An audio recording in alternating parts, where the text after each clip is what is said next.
ponían cadáveres de la gente. Yo me quedé helado. Papá, el demonio. Yo escuchaba voces. Decían, vimos ovnis.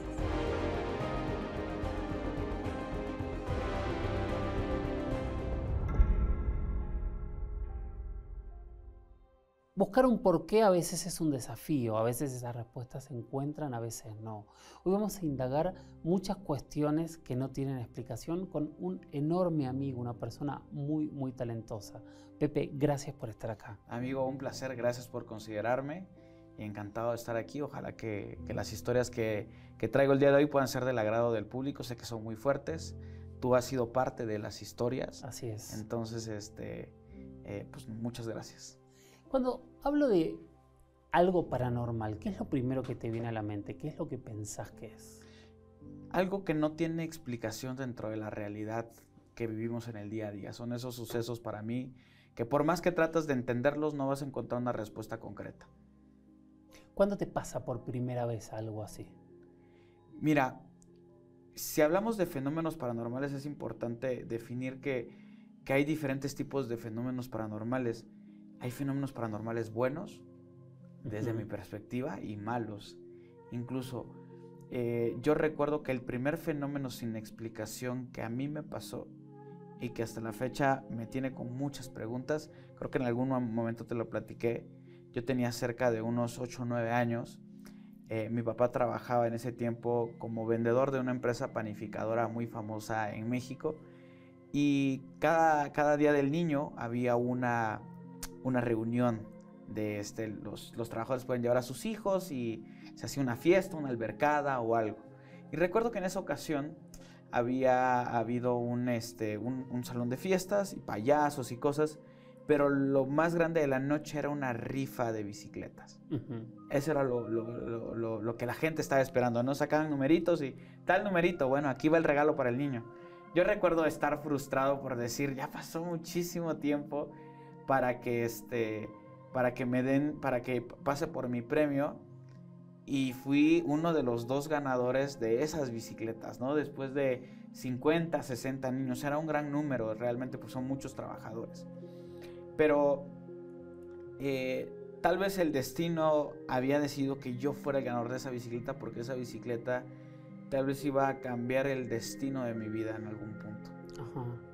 ¿Qué es lo que sucede? Tiempo después, pues yo aprendiendo a manejar bicicleta, muy pequeño de estatura, no lograba subirme a la bicicleta de una, ¿no? Tenías que pegar la bicicleta a la banqueta y luego treparte y empezar a avanzar. Y uno de los problemas es esta parte, ¿no? Es cómo te detienes, ¿no? Y ahí vienen las caídas y los golpes.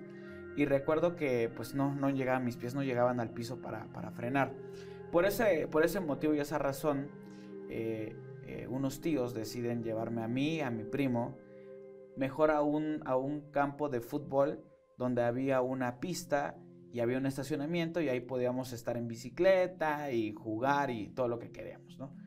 Antes de llegar a este campo de fútbol había una avenida, que es así, era una avenida bastante transitada. Como es normal, un estadio, un campo o alguna cuestión de este tipo siempre va a estar en lugares donde el tráfico avance y esto, ¿no?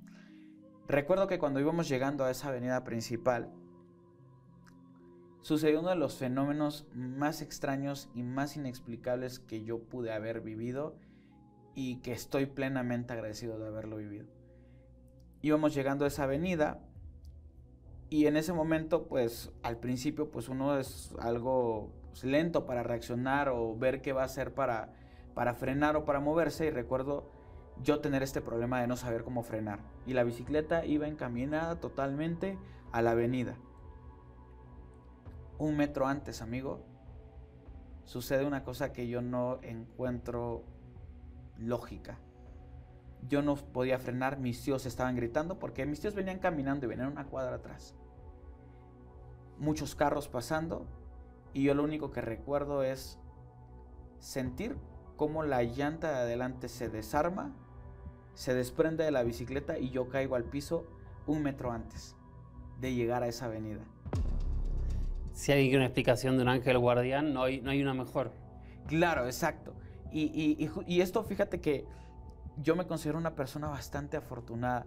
No sé cómo he logrado llegar hasta este momento vivo, pero he vivido muchísimas situaciones que están en el límite del riesgo.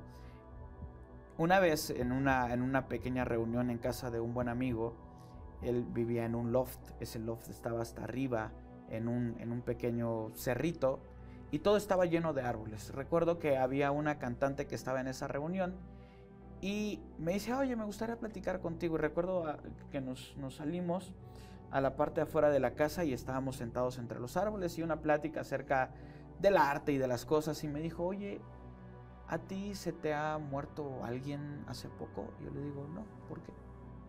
Me dice, es que veo que aquí hay muchísimos ángeles. O sea, hay muchísimos ángeles. No sé quién te está cuidando, pero hay muchos ángeles aquí. Y desde ese momento yo decidí adoptar esta idea de que a mí me cuidan muchísimos ángeles. Y tal vez ha sido lo que me ha permitido estar bien hasta cierto punto. Pero te podría comentar que para mí ese fenómeno paranormal fue algo que pues me tiene hoy aquí con vida y por el cual estoy muy agradecido, ¿no? Existen esta dualidad de cosas. Pero obviamente ya hacia el presente, pues los fenómenos a raíz de que, bueno, pues para la gente que no me conozca, yo tengo un podcast que se llama Pepe y Chema Podcast, donde yo me dedico a entrevistar a personas de diferente tipo de rubros, hacen diferente tipo de cosas y regularmente los temas son muy fuertes, ¿no? Militares que te cuentan la realidad de lo que viven, brujos que te hablan acerca de cómo hacen los pactos, de el tipo de clientes que reciben, feminicidios, asesinatos, crímenes reales, realmente una gran variedad de casos. Digo, tú has sido invitado también ahí y aprovechamos también para platicar con personas que investigan también fenómenos desde otra perspectiva. Y yo creo que desde que empecé con a entrar a ese mundo es donde mi vida realmente comenzó a tener esta dualidad de vivir mi vida desde el punto de vista normal, pero también hoy vivo una vida desde el punto de vista paranormal. Hoy ya no es ajeno a mí el fenómeno paranormal con todas las cosas que he vivido. Antes de entrar a todo lo que viviste, te ven millones de personas ahora. ¿Sentís que eso de alguna manera afecta esta realidad o este equilibrio espiritual o angelical que tenías? Fíjate que afortunadamente soy muy bendecido que me vea muchísima gente.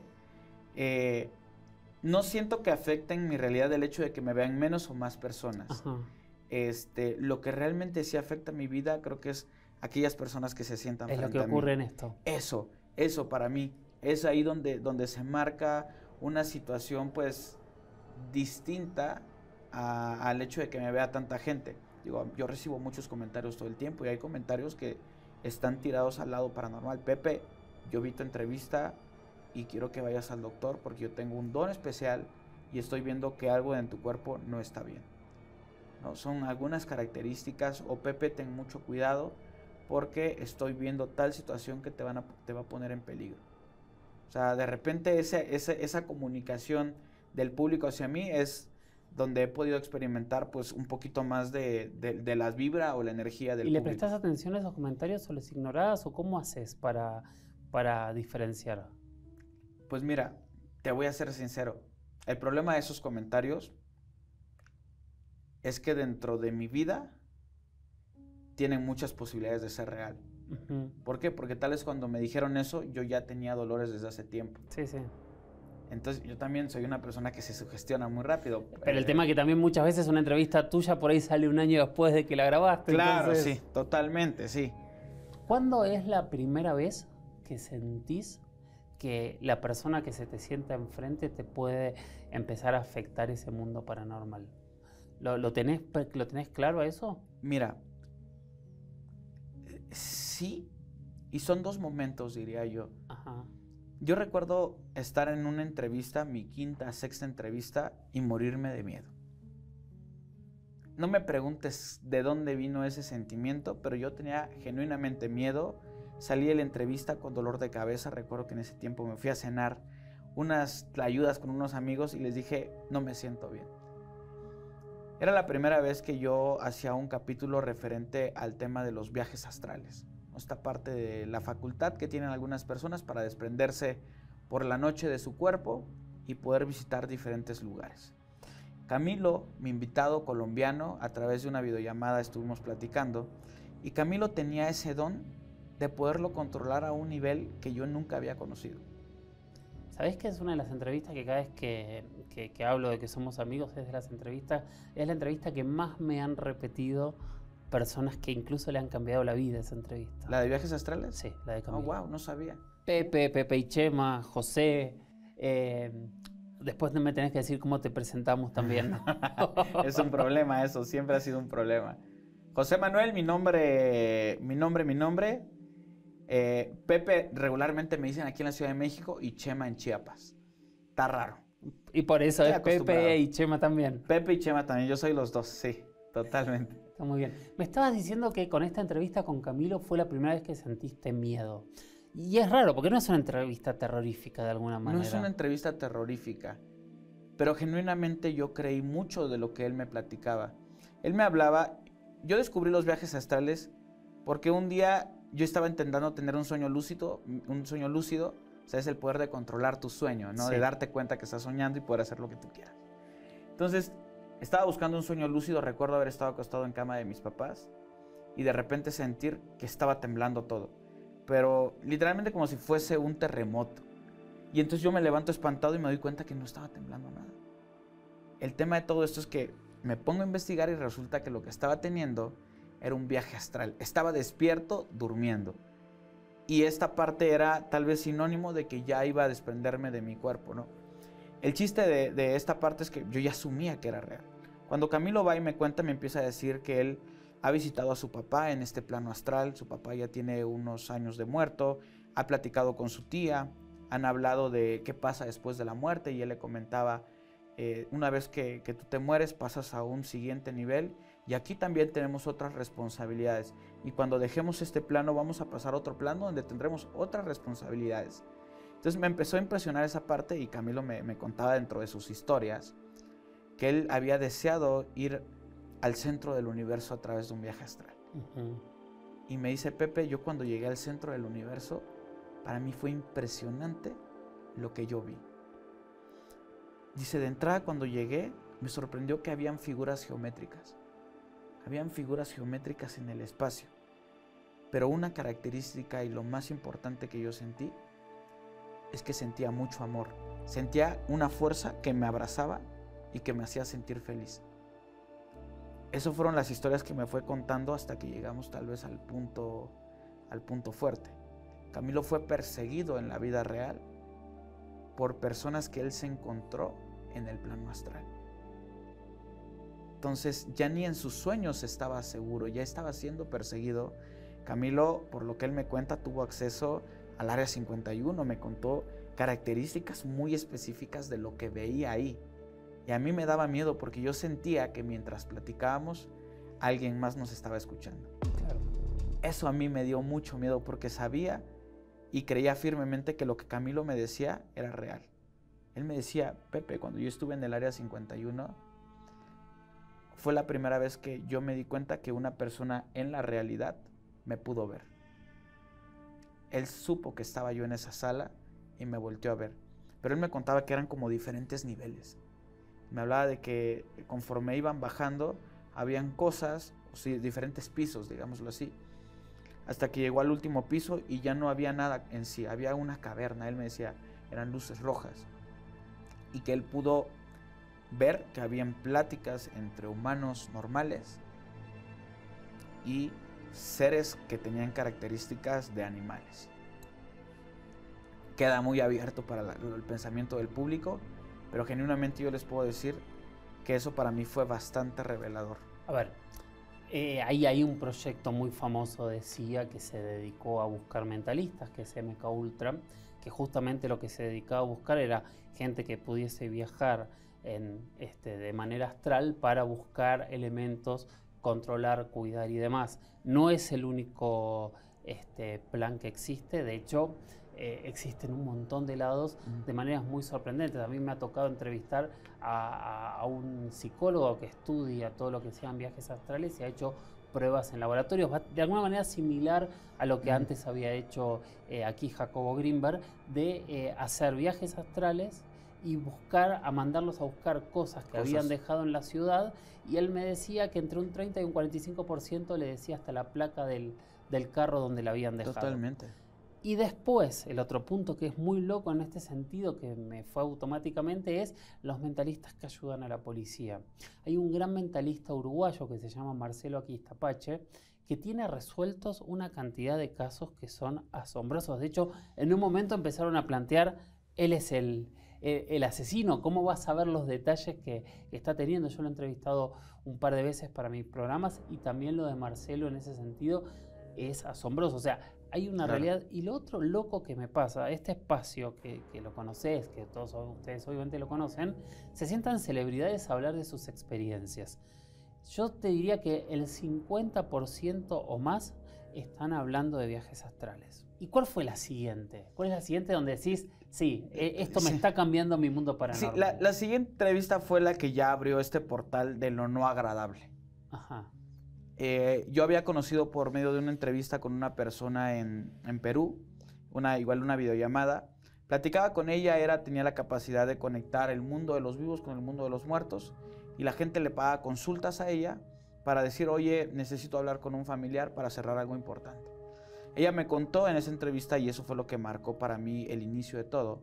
Ella me decía, cada vez, Pepe, que alguien me paga una consulta de algún tema en específico y cuadramos una fecha, 2 días antes de que esta persona llegue, ya tengo a su familiar aquí que me está pidiendo que le diga tal cosa, que haga esto, que le diga lo otro, esto y lo otro.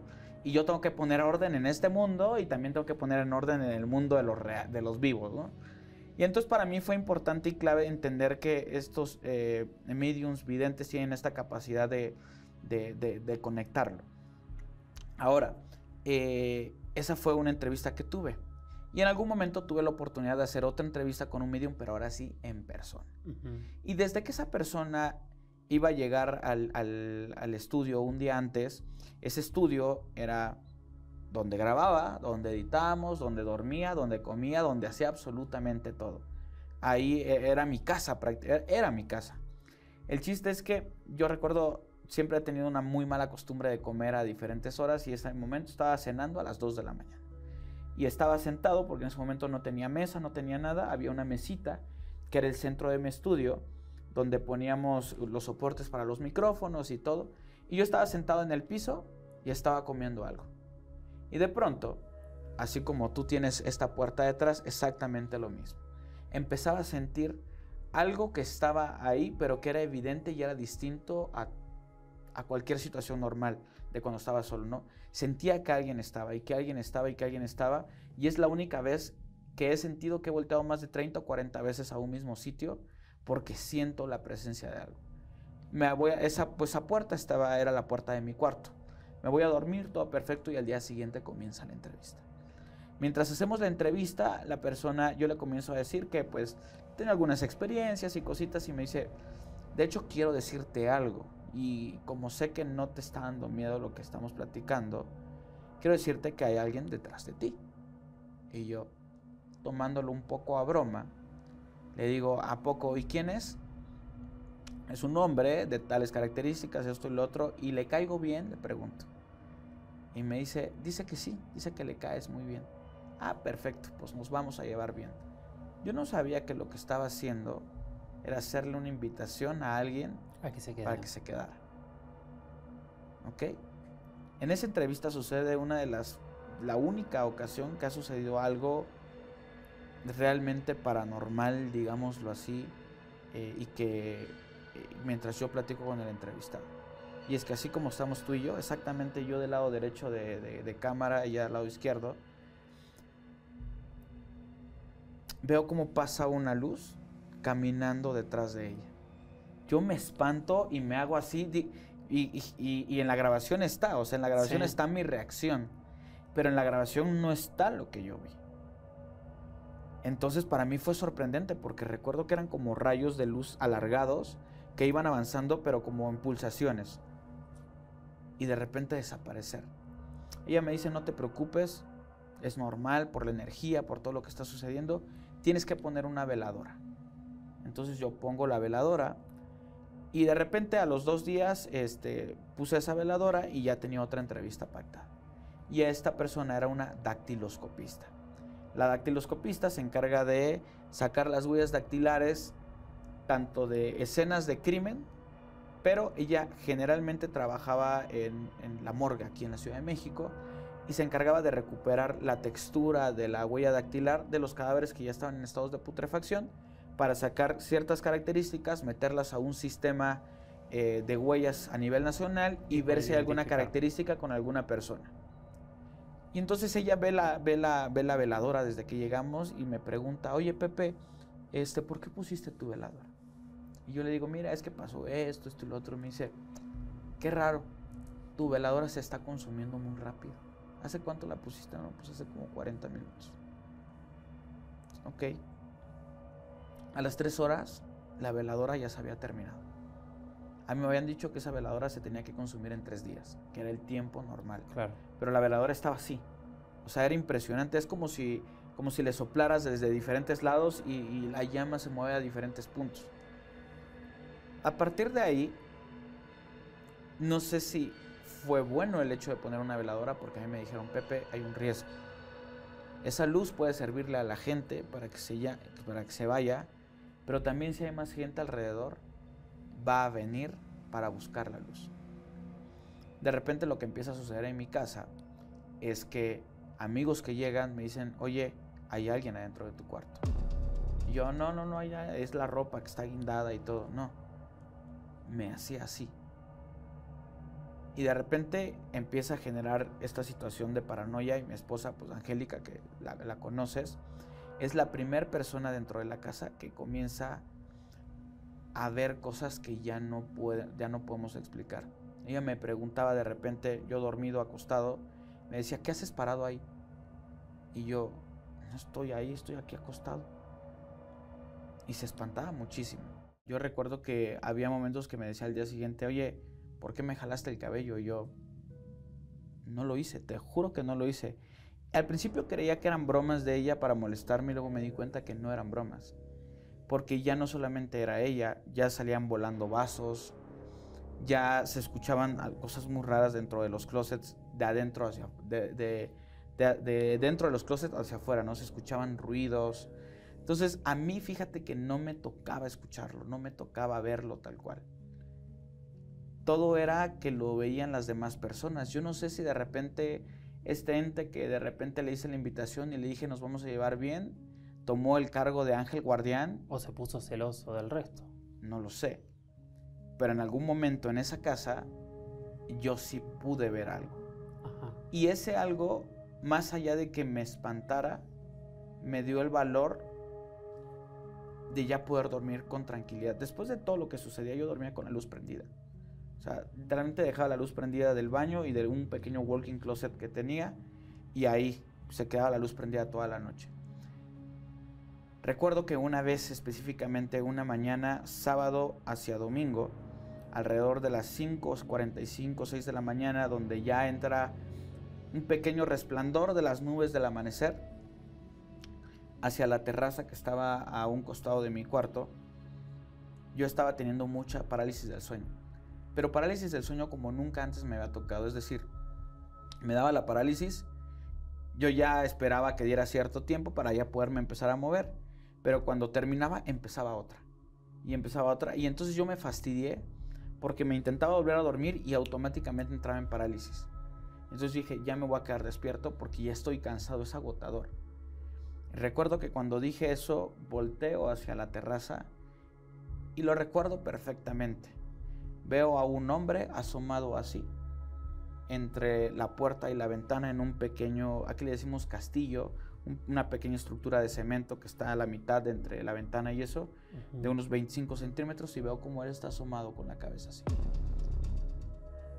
Y recuerdo perfectamente sus facciones, un rostro con una piel blanca con tintes verdosos, una herida negra en esta parte, otra herida negra en esta parte, y el cabello negro ondulado corto, pero el cabello como si estuviese mojado. Era extraño. Pero yo recuerdo que él se asomó así y cuando lo volteé a ver se escondió. Y a partir de ahí yo sabía que lo que había visto era real. Claro. No había dónde esconderse, no había forma de que él hubiese llegado a ese lugar. Recuerdo haberlo confrontado. ¿Cómo? De que yo le había dado chance de que se quedara en mi casa siempre y cuando no me molestara. Pero cuando ya estaba terminando con mi paz, él sabía que yo tenía el poder de traer a cualquier persona para que lo sacara. Y curiosamente para ese momento, esa misma noche yo pude dormir con la luz apagada. ¿Cuánto tiempo pasó desde el primer encuentro con el medium hasta ese día? ¿Estás hablando de semanas? Yo creo que habían meses? pasado un par de meses, Ok. 3, 4 meses a lo mucho. Pero ya era un cúmulo de muchas cosas.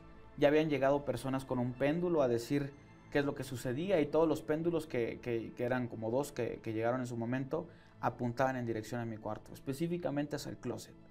En el closet es donde estaba el problema. En algún momento alguna medium llegó a través de una videollamada.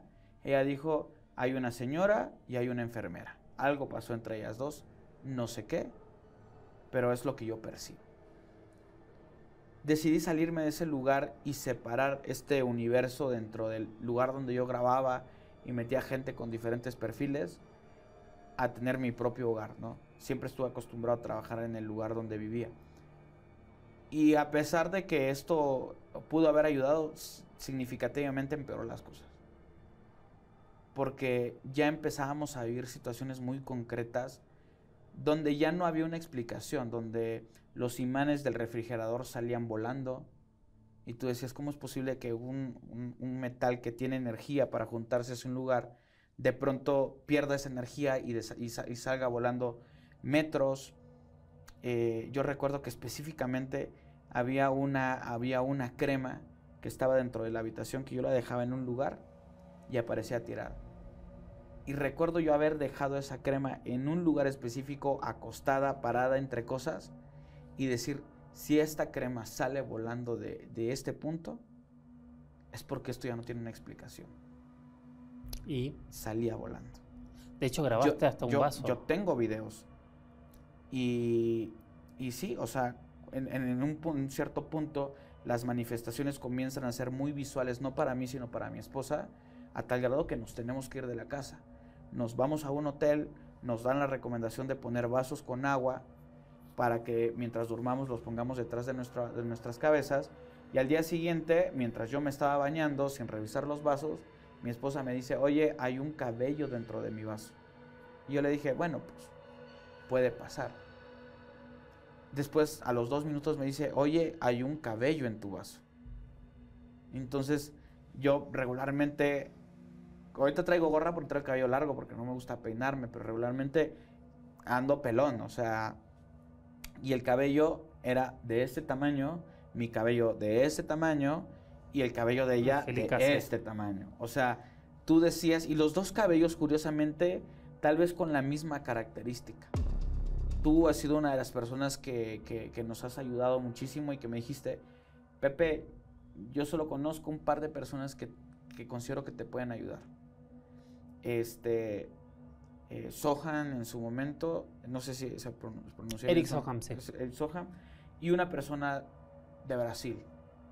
Logramos hacer contacto y curiosamente nos empiezan a decir, miren, lo que está sucediendo viene de una situación donde aparentemente no es brujería, pero es una persona que tal vez manifestó tanto odio hacia ustedes que está manifestando esta energía dentro de la casa. Luego Angélica, en combinación con que estaba embarazada, se vuelve, pues ahora sí que 10 veces más perceptiva, ¿no? Con toda esta situación. Sí, lo que le empezó a pasar a Angélica Claro. es asombroso. O sea, me ha tocado hablar muchísimo con ella y se me sigue poniendo la piel Claro. china pensando en todo lo que le pasó. Sí, todo el tiempo la plática entre ella y yo, ella me decía, si quieres llévame a un psiquiátrico porque yo no sé si estoy bien. Y la plática entre ella, principalmente yo con mis amigos, es, te juro que lo que está pasando es real. O sea, te juro que esto que te estoy mandando no lo hice yo, no lo armé, no me lo inventé. Y ellos me decían, mira hermano, te voy a decir algo. cada vez que una persona se acerca con nosotros y está viviendo una situación muy fuerte, lo que más le duele es que la gente crea que lo que está viviendo es mentira. Y entonces es una característica principal. Te juro que lo que te estoy diciendo es verdad, no te estoy mintiendo. Pero en ese sentido, te dejaron grabar cosas. O sea, vos tenías pruebas de que eso era real, que la gran mayoría de la gente no puede tener esas pruebas nunca. Y eso es muy llamativo. Claro, yo tenía muchísimos videos, tenía unos 55 videos grabados de todo esto. Digo, si yo quisiera monetizar de esto, pues ya lo hubiera subido y ya hubiera hecho 1000 cosas y eso. Y realmente muchos de esos videos, hoy por hoy te voy a decir algo, están borrados. ¿Están borrados por qué?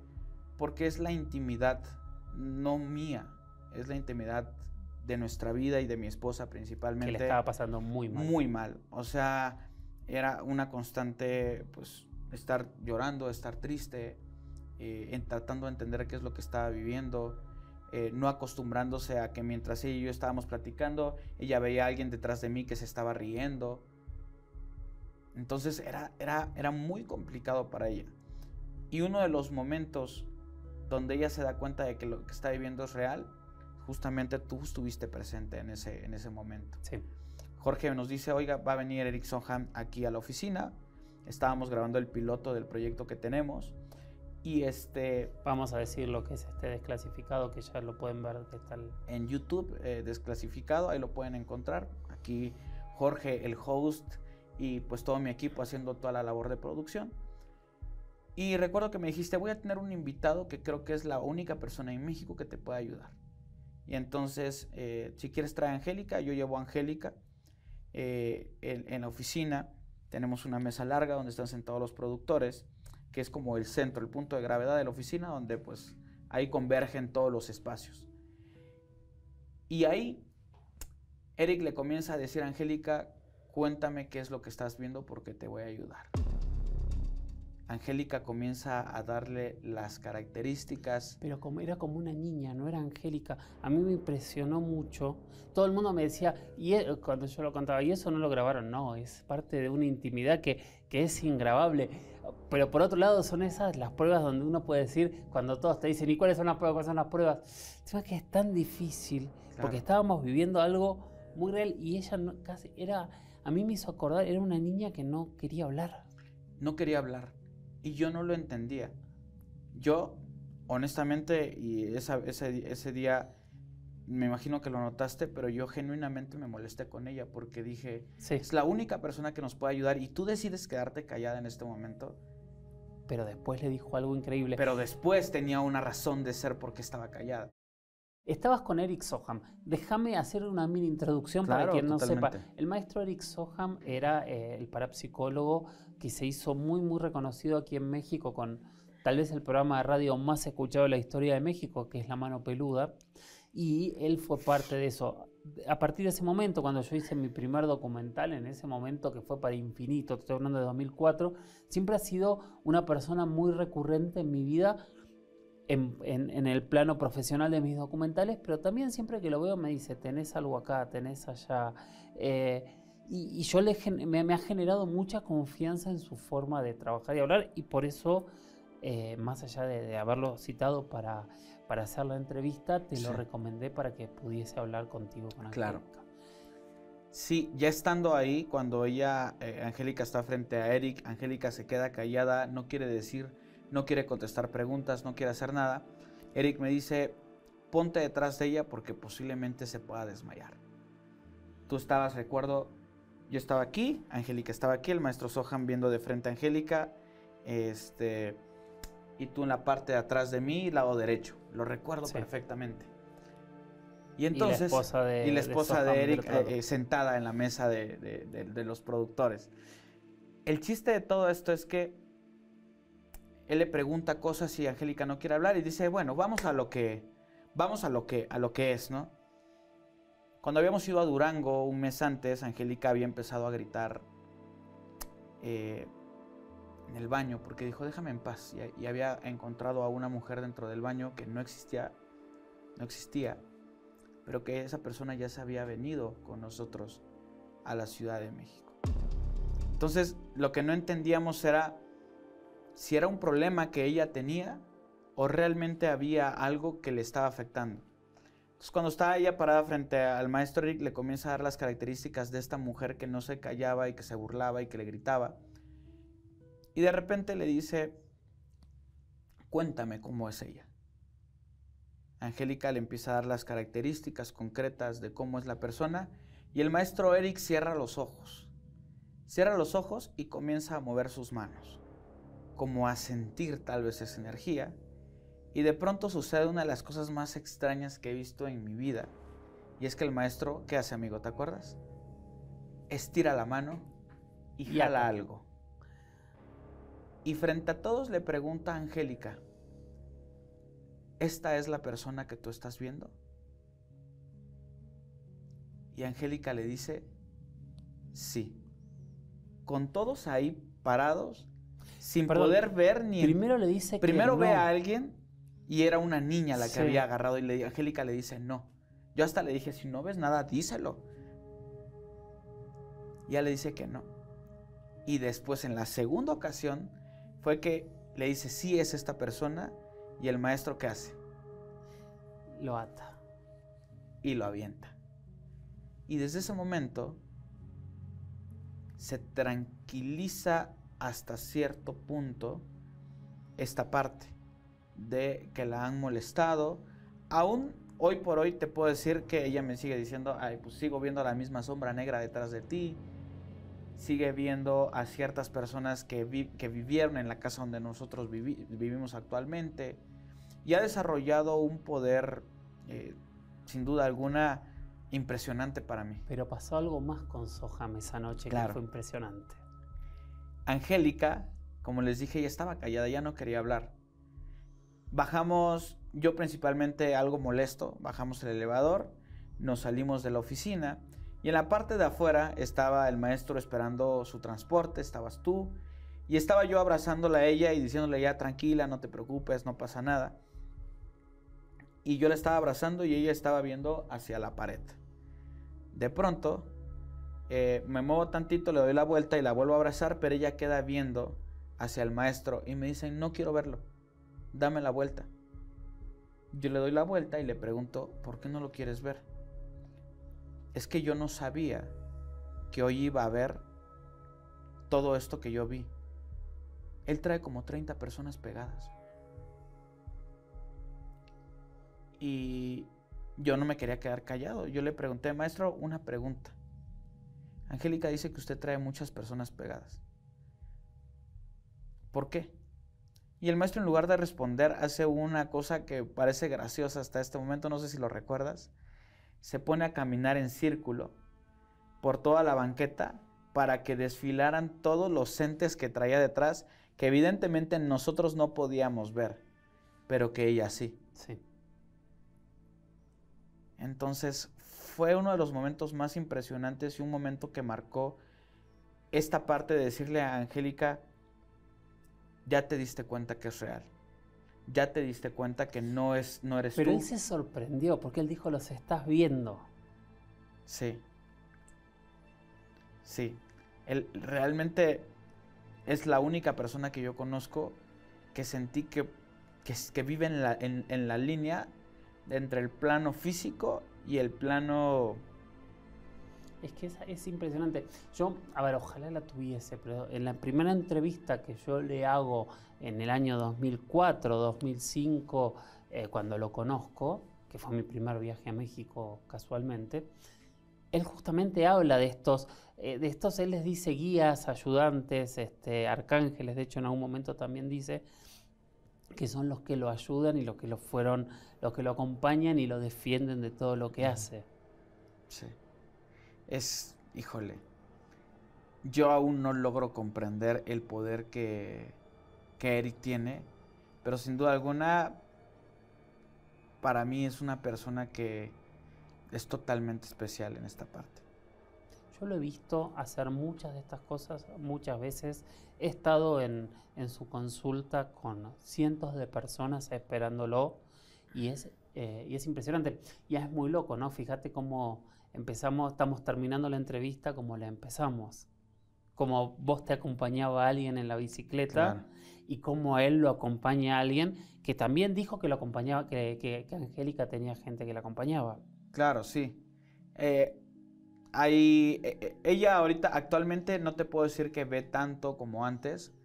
Hoy es lo más normal que ella vaya a una iglesia y que de repente vea y me diga, oye, aquí hay gente. ¿Y cómo se da cuenta ella que es gente diferente, que no está en este plano? Me dice, es que hasta la ropa se siente diferente. Se ven de época, se ven distintos, no se ven como una persona normal. Y ellos te pueden ver y me dice, sí, muchas veces me ven, pero siguen su camino, no se detienen a verme o a quererme decir algo. Entonces, yo a través de ella pude descubrir, y yo recuerdo que una noche le platicaba que esto tenía dos puntos interesantes desde donde podíamos verlo. Que es que fuerte que existe este plano paranormal de fantasmas y de muertos, pero digo, de alguna manera también te confirma la existencia de seres buenos y de algo más, de Dios, de todo eso. Y han sido momentos difíciles, pero créeme que hoy por hoy yo ya no vivo una vida normal.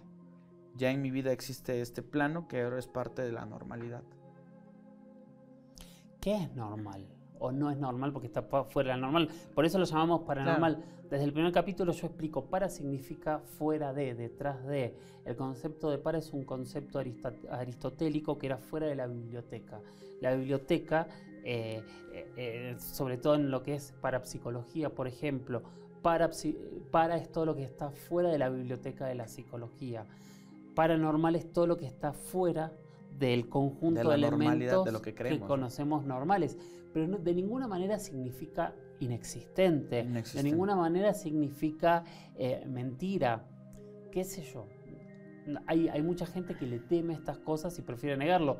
Otro de los latiguillos de este espacio es que yo parto de las entrevistas con la gran mayoría de la gente que te mira y te dice, yo no creo en lo paranormal. Te hacen una pausa, pero una vez me pasó que, claro, y ahí empiezan a hablar. Claro, totalmente. Fíjate que para mí hay sucesos que son del día a día que entran en el territorio de lo paranormal, de lo inexplicable.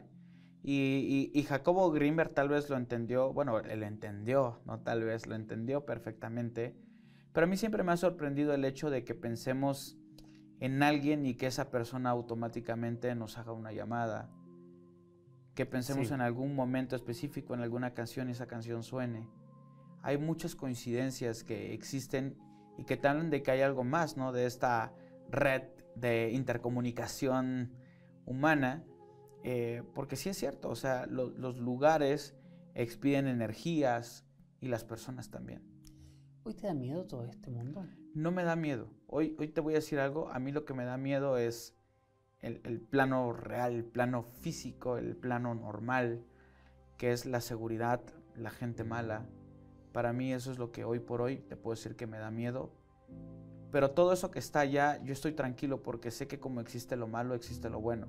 Y a mí eso me da mucha paz. ¿Y a tu ángel lo seguís sintiendo? No es que sienta un ángel, es una seguridad que no tiene explicación. Me siento seguro de hacer muchas cosas y sentir que va a funcionar. No sé si eso sea la ley de la atracción, sea suerte, o realmente es alguien que me está cuidando y me está guiando. Pero siempre soy agradecido con ese algo, con ese alguien. Y como siempre que oro a Dios, yo siempre le digo, no sé cuál es tu nombre. Porque hay tantas versiones, tantas cosas, pero sé que estás ahí. De eso no tengo duda. Querido Pepe, gracias por haber compartido. Gracias a ti, amigo. Esto es un ejemplo claro de lo que nosotros hablamos. Muchos de ustedes dirán, ¿y dónde están las pruebas? No necesitamos pruebas, porque lo que estamos haciendo es escuchando la prueba más fuerte, que son los testimonios. A cada uno le tocará quedarse con lo que quiera, descartar lo que quiera, tal vez coincidir, tal vez buscar hasta puntos opuestos a todo lo que le pasó a Pepe o a todo lo que pasa en este espacio con lo que vamos contando. Mi propuesta es que la mente quede abierta, que escuchemos, que sintamos y que tomemos lo que necesitemos. Pero a todos nos pasó alguna vez que tenemos una historia que no podemos explicar. Gracias por estar ahí y nos vemos la semana que viene.